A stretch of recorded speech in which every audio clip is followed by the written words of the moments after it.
નામ શું છે? અલમાબેન.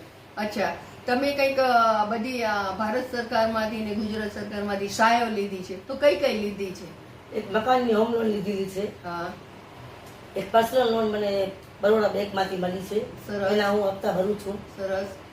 ને એક ગાડી લીધી છે મારા જમાઈ માટે. અચ્છા, એને ખપતી હતી, એને નામે ન મળતી હતી. હા. એ મારા નામે મને મળી ગઈ તો મેં એને લઈ લીધી. અચ્છા, તમે ગિફ્ટ કરી હા, એને. એમની ગિફ્ટ નહીં, બધું એનું, આપણું કાંઈ નહીં, હા. ખાલી આપણું નામ.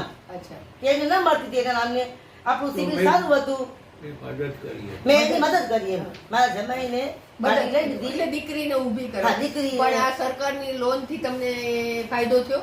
ના, ફાયદો તો થાય જ ને, કે આપણે ગરીબ માણસ છીએ, આપણે લઈ ન શકીએ. હા. રોકડા પૈસા આપણી કને ક્યાં આવ્યા કે આપણે લઈ શકીએ? તો આમ સરકાર આપણી હેલ્પ કરે છે, તો આપણે એમ થોડું કાંઈક જમા આપણા માટે કાંઈ કરી શકીએ.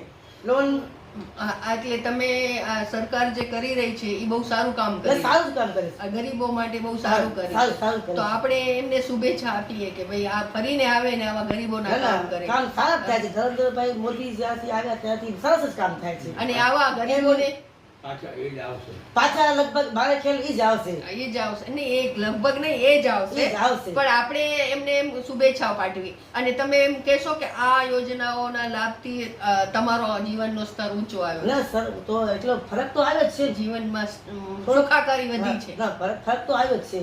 એટલે આપણે એમને આશીર્વાદ આપીએ હા. કે હજુ સારા કામ હજી સારા કરે કામ અને ગરીબોને ઊંચા લાવે. ઊંચા લાવે.